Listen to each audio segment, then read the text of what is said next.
Assalamualaikum warahmatullahi wabarakatuh dan salam sejahtera. Saudara Pengerusi Majlis, Raja Muhammad Hilmi bin Raja Sulaiman, Saudara Fakri tadi yang membacakan doa, yang berbahagia Datuk Seri Dr. Muhammad Uzi Mahidin, Ketua Perangkawan Malaysia, yang berusaha Tuan Planner Salmah binti Haji Salman, Naib Presiden Perbadanan Putrajaya, yang berusaha Hajah Nazaria binti Baharudin, Timbalan Ketua Perangkawan Malaysia, yang berusaha Tuan Ahmad Fairuz bin Muhammad Yusof, Timbalan Pengarah Pejabat Tanah dan Galian Wilayah Persekutuan, wakil-wakil media, saudara-saudari yang saya kasihi sekalian. Saya ucap terima kasih kerana menyediakan rostrum. Sebab baju yang saya dapat ialah XL, tapi saiz badan saya sekarang dia punya pertumbuhan lebih laju daripada pertumbuhan negara. Jadi saya ingat dalam tempoh 2-3 bulan daripada XL dia dah jadi XXL sekarang. Saya minta maaf kerana tidak bersama-sama seawal pagi tadi untuk program Zumba. Itu pertimbangan politik kerana kalau seorang menteri yang bulat berzumba, dia akan memenuhi TikTok untuk beberapa hari. Saya ucap selamat datang dan terima kasih juga kepada pesara-pesara Jabatan Statistik yang bersama-sama, dan ini satu keistimewaan yang ada kepada DOSM kerana hubungan dan sokongan kepada pesara dan daripada pesara nampak jauh lebih kukuh daripada kebanyakan agensi-agensi yang lain. Semasa saya mengambil alih jawatan ini sebagai Menteri Ekonomi, jabatan pertama dan produk pertama yang saya sertai dan lancarkan adalah daripada DOSM, Open DOSM. Sebahagiannya kerana sebagai sebagai seorang profesional, saya pernah menguruskan sebuah perniagaan yang berasaskan data science. Dan sebelum itu pun, semasa di awal kerjaya saya sebagai perancang corporate, hidup saya memang berasaskan data. Jadi daripada awal saya sangat berterima kasih kerana DOSM dipindahkan daripada Jabatan Perdana Menteri kepada Kementerian Ekonomi, kerana kalau kita ada Kementerian Ekonomi tetapi Jabatan Perangkaan itu tidak bersama, dia samalah seperti satu kementerian yang bertanggungjawab merancang ekonomi negara dalam keadaan buta. Jadi saya rasa tidak boleh siapa-siapa menafikan bahawa hala tuju negara ini bergantung kepada betapa hebatnya perkhidmatan statistik yang dilaksanakan oleh DOSM. Kalau DOSM kata kiri, ke kirilah kita. Kalau DOSM gagal contohnya membawa beberapa perkara yang kepimpinan negara tak nampak dan dia terus kekal jadi masalah, akhirnya dia akan membengkak. Itu pun akan menyebabkan masalah akan berlaku kepada negara. Jadi khidmat DOSM dalam keseluruhan pembangunan negara ini tidak boleh diungkapkan, kerana DOSM lah sebenarnya early warning system. DOSM lah juga yang membantu kita melihat keberkesanan pelaksanaan ketika itu, dan DOSM jugalah yang membantu kita selepas pelaksanaan sesuatu, membantu kita mengenal pasti unintended consequences daripada sesuatu perkara yang selalunya menjadi beban besar kepada mana-mana negara. Niat dengan sesuatu dasar itu betul, dilaksanakan dengan baik, tetapi selepas satu generasi kemudian kerana negara itu gagal melihat risiko unintended consequences, maka satu niat dan pelaksanaan yang baik kemudian melahirkan satu masalah yang baru kepada generasi yang baru. Malah cabaran kepada DOSM sekarang ini berganda, kerana tiada yang boleh mempersoalkan keberkesanan perkhidmatan statistik yang ada. Kalau Datuk Seri Uzair ingat, semasa saya jadi pembangkang pun, saya tidak pernah mengkritik dasar negara dari segi data. Saya tak pernah tembak DOSM ni, tak pernah kena tembak lah. Kerana saya tahu segala perkara yang membantu saya menjalankan tanggungjawab saya sebagai pembangkang, dia bermula dengan DOSM. Kerana saya kena semak laporan DOSM, memahami keadaannya, dan daripada tempoh 15 tahun yang lalu, daripada saya pembangkang sehinggalah sekarang saya dalam kerajaan, saya boleh lihat dari segi prestasi khidmat yang ditawarkan oleh DOSM itu telah bertambah mutunya berkali ganda. Dan kalau dulu khidmat DOSM itu banyak digunakan sebagai laporan rasmi dalam kerajaan, sekarang pengaruh itu telah sampai kepada rakyat pun, yang mana data dan statistik negara itu telah dirakyatkan kepada pengguna-pengguna biasa. Tapi cabaran kita sekarang ni lebih besar, kerana salah satunya ialah minat saya sendiri sebagai seorang profesional. Satu lagi ialah keperluan negara, yang mana kita perlu beralih daripada data yang makro, data yang digunakan sebagai lampu suluh hala tuju negara, kepada amalan khidmat keseluruhan jabatan kerajaan dan sektor awam ini kepada yang berbentuk granular. Kerana kita akan beralih daripada segala yang manual kepada segala yang digital. Kita juga akan beralih daripada pengumpulan data untuk tujuan pelaporan statistik itu daripada sampling basis kepada granular basis, individual basis. Itu mana-mana negara yang berjaya melaksanakan ini dengan baik dan dengan cepat, maka negara itu akan ada potensi yang lebih tinggi berbanding dengan negara-negara lain. Sebahagiannya kita telah mulakan. Saya sekali lagi mengambil kesempatan ini pada hari sambutan Hari Statistik pada hari ini untuk mengucapkan jutaan terima kasih kepada kesemua kaki tangan DOSM, termasuklah kaki tangan kontrak yang kita ambil untuk kita melaksanakan padu fasa pertama. Saya tahu itu tempoh masa yang sangat mencabar kepada kaki tangan DOSM, dan orang kadang-kadang tak ambil pot bahawa betapa susahnya untuk kita bukan saja membangunkan sistem itu secara dalaman, tetapi untuk kita bawa ini kepada pendaftaran kepada rakyat di seluruh negara. Yang mendaftar sendiri itu tak apalah, tapi kepada kumpulan rentan yang perlu kita turun sampai masuk ke kampung-kampung untuk mendapat pendaftaran sedemikian rupa. Kerana kalau padu fasa pertama itu tidak mencapai tahap yang ada sekarang, maka banyak perkara yang kita bincang sebelum ini tidak dapat dilaksanakan. Jadi kita insya-Allah akan masuk ke dalam fasa kedua selepas ini.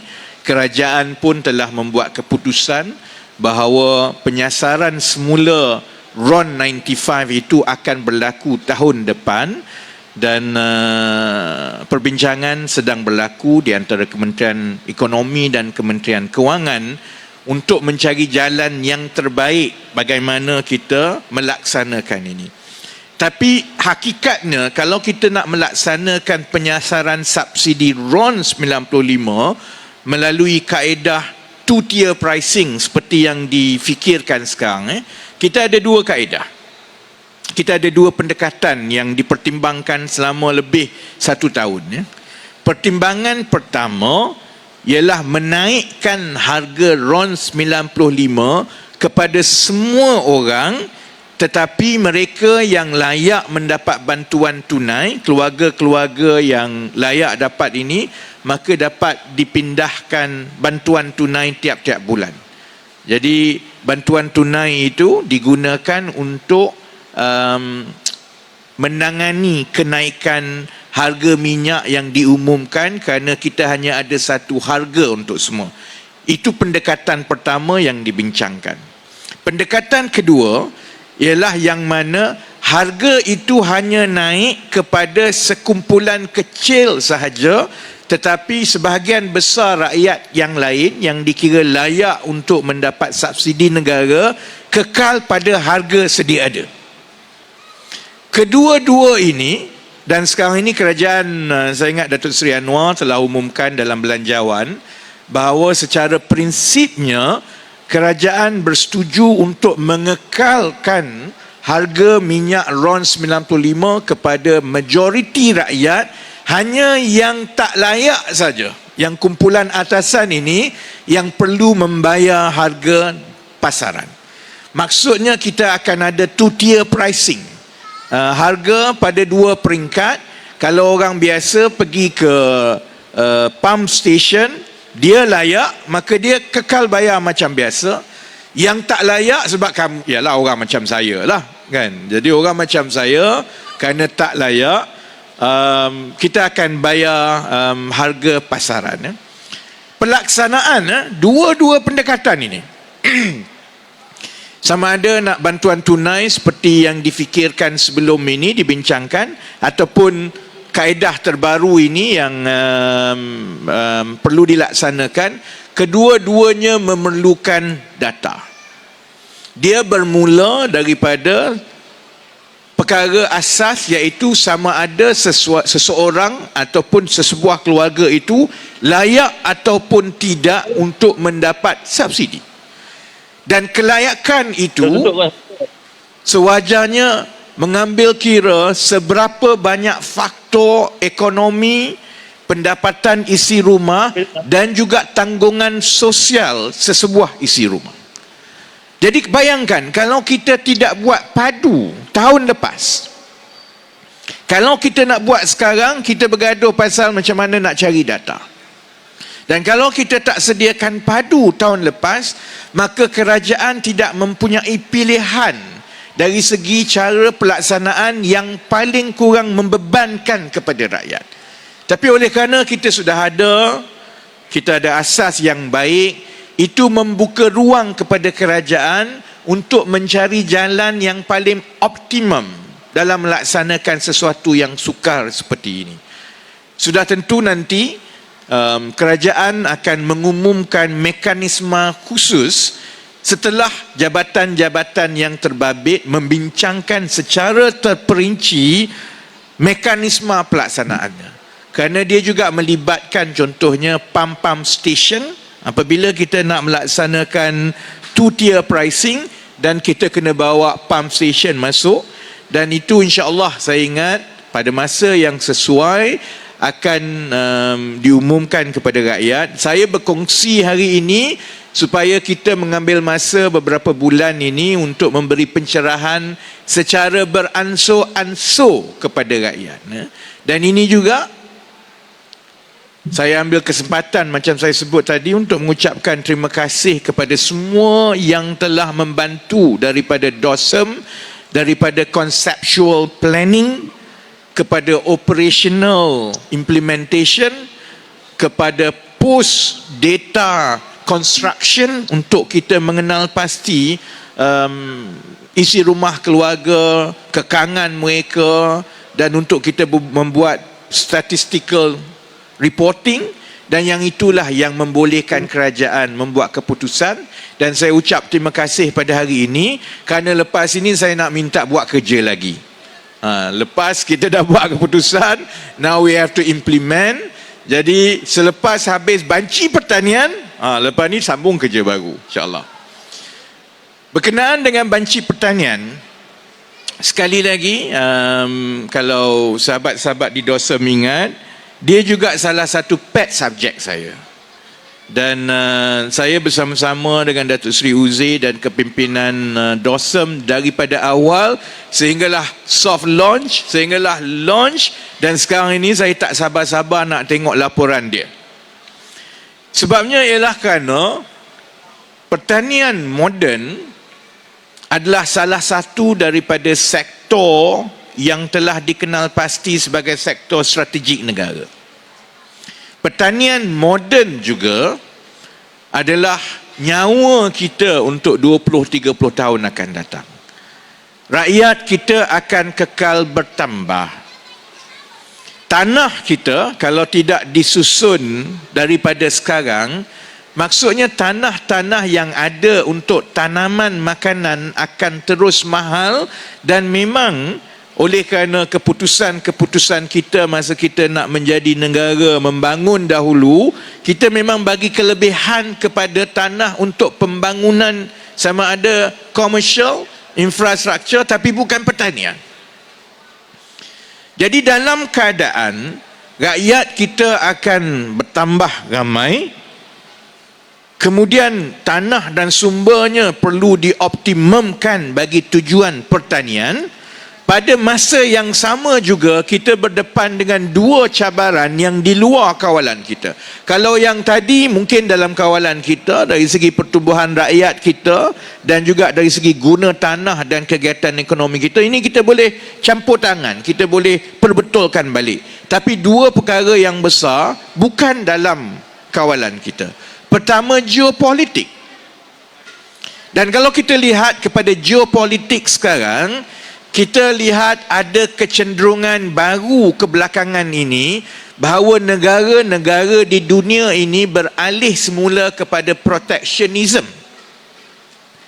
Dan kesan itu kepada harga barang dan ketersediaan makanan di Malaysia ini kita dah rasa dalam tempoh 20 bulan yang lepas.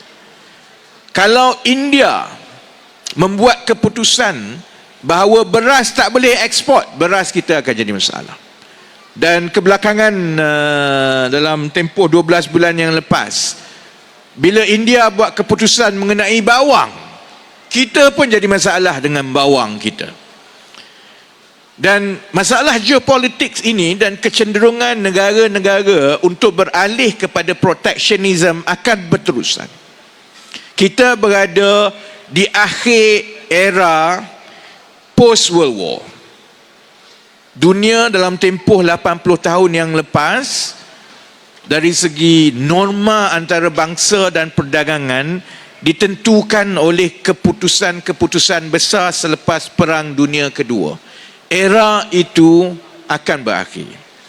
Era sekarang ialah pertembungan negara-negara yang semakin berpengaruh dengan blok yang baru, yang mana mereka ada pilihan untuk membuat keputusan sendiri tanpa mereka mengikut norma yang lama. Dan peralihan geopolitik ini akan menyebabkan akan ada negara-negara terutamanya yang besar dan berpengaruh tapi bukan kuasa besar. Mereka ini akan membuat keputusan yang lebih cenderung kepada protectionism dan menggunakan sumber itu sebagai leverage mereka di peringkat antarabangsa. Faktor kedua yang lagilah bukan di dalam kawalan kita ialah perubahan iklim. Berlaku di mana-mana dan ia banyak mempengaruhi keputusan negara lain untuk melindungi produk mereka. Yang berlaku banjir, kita kena. Banjir tempat lain, kita kena sebab mereka tak lagi ingin mengekspor. Yang itu akan terus berlaku, malah kesannya kepada yield kita di Malaysia pun semakin ketara, terutamanya dari segi penanaman padi. Kalau dulu kita tak payah bimbang pasal kemarau ke, banjir ke, sekarang ini perancangan pertanian terutamanya yang melibatkan pertanian utama seperti beras perlu mengambil kira sepenuhnya soal perubahan iklim, kerana dia akan ada kesan yang panjang. Dan kalau nak sebut perubahan iklim ini kepada pesawah-pesawah, Suruh pakcik-pakcik yang jaga pesawah ini ambil kira pasal perubahan iklim semua. Manalah dia ada masa dan sumber nak buatnya. Soal melindungi sektor pertanian kita daripada perubahan iklim perlu bermula daripada kerajaan. Dan kerajaan tidak boleh membuat pelaburan yang tepat, yang berkesan, kecuali kita ada data terkini yang baik. Jadi sebab itu banci pertanian 2024 ini sebenarnya cukup penting untuk generasi yang akan datang. Beberapa perkara untuk melindungi kita soal pertanian yang mampan ini telah pun kerajaan buat. Saya tahu kalau di kalangan rakyat ramai yang beratur memohon untuk menjadi petani moden. Kementerian Ekonomi melalui Intan, Kementerian Pertanian pun mempercepatkan usaha menawarkan geran kepada usahawan tani. Maksudnya dari segi menyediakan infrastruktur dan pelaburan itu telah pun berlaku. Tapi itu kita mula dahulu dengan menggunakan data sedia ada. Sekarang ini daripada beberapa kejayaan awal rintis yang telah dilaksanakan dalam tempoh 20 bulan yang lepas, kita tahu rakyat kita nak bertani. Kita tahu orang muda suka menjadi petani moden. Kita tahu bahawa pendapatan daripada pertanian moden ini sebenarnya melebihi gaji engineer pun. Sekarang jadi kita dah sahkan semua itu. Jadi tiba masanya untuk kita skalakan pelaburan infrastruktur dalam pertanian moden ini untuk kita ubah guna tenaga negara lebih kepada pertanian moden. Menskalakan itu memerlukan data yang terkini dan tepat, bermula dengan baseline yang betul-betul. Kalau tidak, kalau kita menggunakan baseline yang lama, maka itu akan menyebabkan ketirisan dan ketidakcekapan. Jadi insya-Allah banci pertanian itu akan membolehkan kerajaan menggunakan asas sedia ada, dan di peringkat Kementerian Ekonomi membolehkan kami untuk mengatur pelaburan negara dalam tempoh 5-10 tahun akan datang untuk dialihkan untuk membina satu sektor pertanian yang mampan dan mula secara terperinci menaikkan SSR bagi setiap tanaman dan juga ternakan. Dan satu perkara yang saya tak sabar pasal banci pertanian ini ialah kerana kita tahu kita ada masalah supply chain dalam negara kita. Sebab itu kalau orang tanam, tanya orang, dia tanam, dia jual, X farm harga dia katakanlah RM4 sekilo. Bila sampai ke pasaran, dekat orang beli, dia jadi kadang-kadang satu kali ganda, kadang-kadang 150% pun ada. Daripada RM4 sekilo, bila orang beli jadi RM10 sekilo. Masalah dia ialah supply chain. Jadi banci pertanian ini insya-Allah memberi data terkini kepada kita supaya Kementerian Ekonomi, Kementerian Pertanian dan juga DOSM kita boleh crack this supply chain problem. Dan harapan saya apabila kita dalam tempoh 1 tahun ini, satu lagi pet project saya ialah untuk memperkenalkan price transparency across supply chain untuk bahan makanan, supaya rakyat boleh tahu dekat mana sebenarnya yang mahal ini dan harga pasaran terbaik di kawasan mereka bagi setiap bahan makanan mentah yang ada. Itu membantu rakyat. Bila dia pergi kedai, dia boleh tanya orang, kenapa kamu jual ni sampai banyak ini? Sedangkan kita tahu harga yang petani banyak tu je, sepatutnya harga yang peraih banyak ni je. Macam mana kamu jual banyak ini? Dengan adanya price transparency across the value chain, itu akan membolehkan kita membantu negara menangani kenaikan harga barang dan mengawal inflasi di masa akan datang. Kita tak boleh crack the supply chain issue kecuali kita ada data yang menyeluruh di setiap peringkat supply chain dan value chain pertanian, yang saya harap insya-Allah kita akan dapat data yang terbaik daripada banci pertanian nanti. Dan yang terakhir sebelum saya selalunya ucapan saya dengan Datuk Seri kami tak baca teks sebab selalunya ucapan tu nak bagi tahu kerja baru. Dalam teks dia tak sebut kerja baru sebenarnya tak. Satu lagi ialah kita sekarang sedang melaksanakan RMK 13. Dan dalam banyak perkara, ada satu perkara yang saya ingat kita akan jadi hasrat yang utama kepada kerajaan, ialah macam mana kita mempercepatkan pendigitalan rakyat. Cara lama ialah kita kata kita bagi geran digital. Bagi geran digital, kita buat app digital dan sebagainya lah. Yang itu akan berterusan. Tapi satu perkara yang saya ingat kita nak mula ialah kita nak memberi cabaran kepada jabatan-jabatan dan kementerian-kementerian kerajaan. Kalau kita nak menukar negara menjadi negara digital sepenuhnya, usaha itu mestilah bermula di peringkat kerajaan dahulu. Kita tak boleh nak suruh orang buat digital semua, tapi kita setiap mesyuarat kertas tebal macam ini. Banyak masa dihabiskan, taik minit dan sebagainya, macam-macam kan. Yang itu yang banyak tugasan.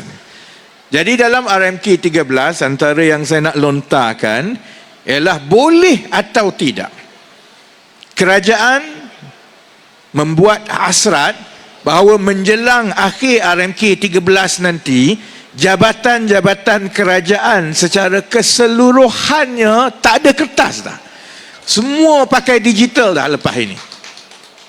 Bila kita letak sasaran seperti itu, maknanya kita dalam jabatan kerajaan ni kena cari jalan macam mana menukar proses dalaman kita ni yang dengan rakyat ni. Cuma kalau kita dah memang mahir dan berjaya mendigitalkan semua amalan dalaman kita, meeting semua ni tak ada kertas semua, maka lebih mudah untuk kita dalam kita berurusan dengan rakyat dan membangunkan produk kita untuk rakyat. Itu lebih mudah untuk kita mendigitalkan juga untuk rakyat. Jadi ada dua perkara kepada DOSM. Satu maksudnya Kementerian Ekonomi dan DOSM, kita besar kemungkinan jadi guinea pig lah. Kita nak suruh orang buat, kita kena buat dulu. Jadi kita kena tengok macam mana kita nak mendigitalkan seluruh amalan dalaman kita. Yang kedua, maknanya apabila semua urusan kerajaan selepas ini dalam bentuk digital dalaman,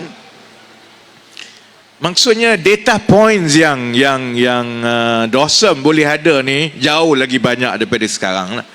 Itu membolehkan jangkauan statistik kita daripada kegiatan ekonomi semata-mata, daripada sebelum ini mungkin sedikit ada yang berkaitan dengan behavioral insights kepada amalan rakyat. Kita juga untuk tempoh 5 tahun akan datang akan mula ada data points yang memberi behavioral insights kepada amalan pentadbiran dan kecekapan dalaman kerajaan. Dan kalau ini berjaya dibuat, dia boleh membantu menyediakan asas pentadbiran ini dan yang akan datang untuk terus mencari jalan melahirkan khidmat awam yang terbaik, bukan saja di rantau ini tetapi antara yang terbaik di dunia. Kerana with data dan kita boleh buat intervention, dan yang saya selalu sebut, what doesn't get tracked doesn't get done. Dan bila kita mula track sendiri behavior kita secara dalaman, itu membolehkan jabatan-jabatan, agensi-agensi melihat cara yang paling baik untuk terus meningkatkan efisiensi kita. Jadi saya ingat itu perkara yang sedang kita bincangkan. Kita akan bawa ke Jemaah Menteri dan sebagainya. Tapi kalau itu berjaya dibuat, maksudnya tugas bidang kerja DOSM dari segi use cases ini terus bercambah daripada pelaporan makro semata-mata kepada behavioral insights yang akan membantu kerajaan membuat desain program yang lebih baik. Jadi cukup 3 kerja besar kan.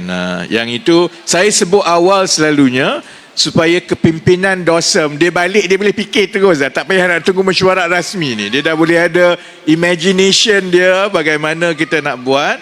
Dan selalunya kepada yang ada dan yang menonton, selalunya perancangan dekat Kementerian Ekonomi dengan DOSM ini dia tidak sequential. Setakat ini kita tak pernah buat keputusan yang sequential. Maksudnya tunggu menteri buat, bagi arahan, lepas tu buat kat jabatan kuasa ini turun. Lambat. Selalunya kita buat sequential. Selalunya kita buat in parallel. Maksudnya kita ada idea baru, saya dah beritahu awal, jabatan yang ini dia dah fikir macam mana, yang ini dah fikir macam mana, supaya bila kita panggil mesyuarat pertama, sebenarnya semua masing-masing dah ada dan dapat diharmonikan. Dan dengan cara itu, dia mengurangkan birokrasi dan membolehkan kita melaksanakan sesuatu dengan cepat. Jadi, sekali lagi, saya ucapkan terima kasih kepada semua dan bersempena dengan sambutan Hari Statistik pada hari ini. Saya tahu ramai yang bersengkang mata. Kalau DOSM ni isu utama dia ialah kerajaan dan rakyat minta macam-macam. Kalau boleh semua data seantero alam ni minta dengan DOSM bagi. Jadi ramai yang mungkin kurang faham sebenarnya, sementara rakyat dia tengok data itu ialah apa pun berdata, dia suka, dia tak suka. Tapi di peringkat DOSM ada disiplin dan peraturan yang perlu diperatuhi sebagai National Statistic Office. Jadi untuk mengeluarkan sesuatu data itu panjang cerita dia. Metod dia itu kena mematuhi peraturan antarabangsa. Data itu kena data yang betul-betul baik. Jadi setiap satu benda yang nak dilancarkan itu banyak kerja. Jadi apabila permintaan data dan pertanyaan kepada DOSM itu meningkat secara mendadak, tetapi penjawatannya kekal mendata. Jadi saya sedia maklum bab itu. Dan sebab itu setiap kali kalau saya ada kesempatan, saya ambil kesempatan itu untuk mengucapkan terima kasih kepada semua yang bersengkang mata. Cuma saya harap sahabat-sahabat di DOSM, walaupun kadang-kadang mungkin tidak didendang banyak, setiap kali saudara-saudari melihat beberapa kejayaan awal negara dan kerajaan, saudara-saudari tahu bahawa sebahagiannya itu adalah daripada air tangan saudara-saudari. Tanpa air tangan dan tanpa lampu suluh awal, tanpa data yang diberikan, banyak benda yang kita usahakan sekarang ini susah nak berjalan. Dan tapi biasalah masalah National Statistic Office di mana-mana, masa hidup, masa ada, public will always take it for granted. Orang akan kira memang itu kerja engkau, kan? Bila tak ada baru dia menggagau dan mencari, kan? Jadi saya kira anggaplah itu sebagai asam garam tugas kita dan sebagai hasrat kita untuk membina negara for national service. Kita kena teruskan momentum kita ini dekat DOSM, dekat kerajaan, untuk terus menggunakan data untuk membantu kita mentadbir negara dan membangunkan khidmat-khidmat kerajaan yang berasaskan kepada data. Jadi insya-Allah kita akan jumpa di Pulau Pinang untuk sambutan di Jubli apa, saya Jubli ni selalu tertukar. Jubli Intan, 75 tahun Jubli Intan DOSM yang akan dirasmikan oleh Yang Amat Berhormat Perdana Menteri sendiri. Dan pada hari ini kita kira soft launch, dan saya berterima kasih juga kepada Perbadanan Putrajaya. Dengan kerjasama ini kita boleh bawa lagi banyak data dan meningkatkan literasi di kalangan rakyat, sebab kalau rakyat tidak ada akses kepada perkara-perkara yang produktif yang dibawa oleh data ini, maka dia tumpu kepada perkara-perkara yang tak produktif dekat TikTok. Saya tak kisah sebenarnya kalau ada orang berbeza pandangan, dia setuju tak nak setuju, itu hak masing-masing. Tapi biarlah berasaskan pertama kepada fakta, kedua berasaskan kepada perkara yang produktif. Kita dahlah ada lebih kurang 30 juta warga negara Malaysia. Negara pun tak besar mana. Kita perlukan setiap tenaga rakyat itu untuk kita tumpu kepada perkara-perkara yang produktif. Kalau yang kerajaan buat itu tak kena dari segi pelaksanaan, ada cara yang lebih baik, boleh beritahu.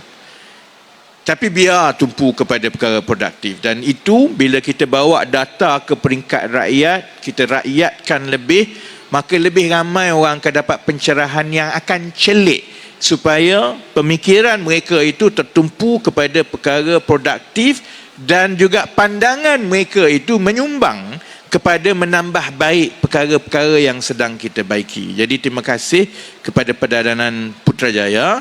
InsyaAllah saya harap jangan orang kat sini datang dia pun tak baca juga, sudahlah kan. Kat sini ada teraju, nanti saya suruh orang teraju, saya spot check nanti dia baca ke tidak yang ada kat bawah ni kan.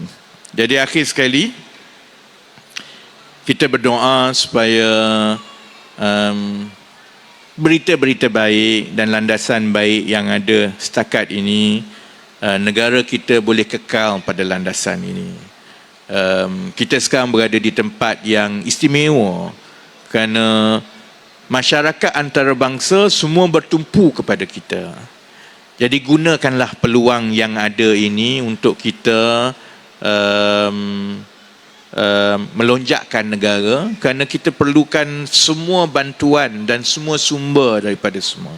Dan sumber yang paling baik bermula daripada rakyat, dan rakyat itu akan dapat digerakkan apabila sumber kerajaan daripada jabatan-jabatan, terutamanya jabatan yang penting sebagai nadi data rakyat ini daripada DOSM, akan terus dapat berlari.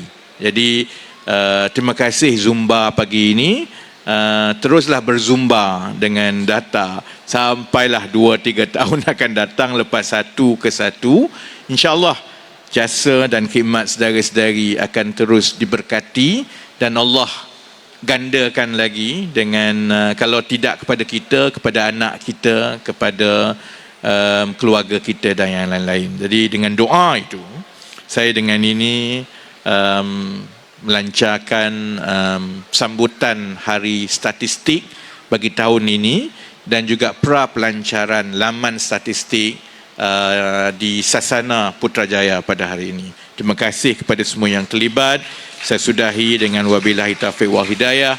Assalamualaikum warahmatullahi wabarakatuh.